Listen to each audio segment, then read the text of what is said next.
All right. So, for our workout today, we have the 21-15-9 of thrusters and ring rows. Now, this is a pretty important rep scheme for the new member to learn. So what I usually like to do when I have someone brand new who's seeing this rep scheme for the first time, I'll actually just write it out on the whiteboard just for some clarity, because, you know, there's a lot of writing happening on the screen. So I'll just write it out nice and simple on the board. And then I would ask them what they think this means. What does this workout mean? And we, you know, spend a couple minutes trying to decipher what this could possibly mean. They don't usually get it right, so I usually just explain it after they've had a couple guesses. What we have here is a 3-round workout, descending rep scheme.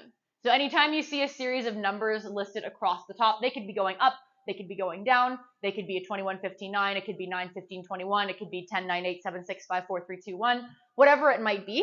All of those numbers across the top are going to tell you how many rounds we have. So in this one, we have a 3-round workout.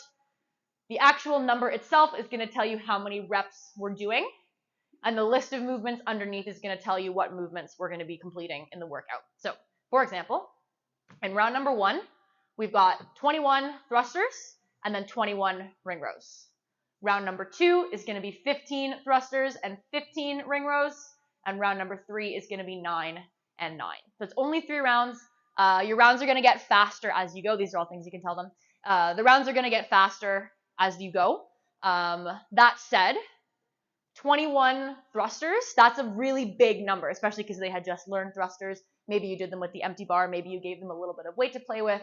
But they'll typically notice the thrusters are very taxing, kind of on the lungs and whatnot. So 21, big set. So you can encourage them to start thinking about a breakup strategy. Not entirely necessary maybe for the 15 and for the 9, but definitely recommended for the 21 because it's such a big set.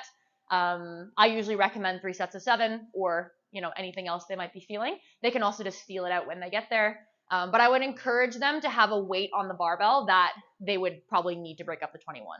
Don't just give them the 15-pound empty barbell and they can just do 21 kind of without thinking too much. Give them a little bit of a challenge. Keep in mind if you've got a tall athlete and you've got plates on the bar, make sure you do it out of the way of the hood so that they're not bashing the bar into the ceiling. But this is a workout you can do over in this area. Just have them pop the bar out and they can use the ring rows. Typically for the ring rows, they don't need to break those up because it's a bit of an easier movement.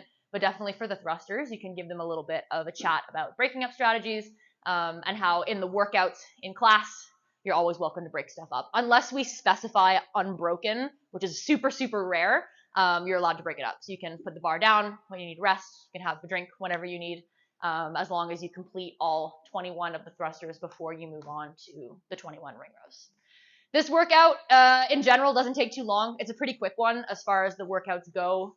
I think I usually give about 12 minutes for it, give or take, but it takes, if they're fast, 5 minutes, maybe even less sometimes, if they move well. Yeah, any other thoughts on that? Excellent. All right, cool.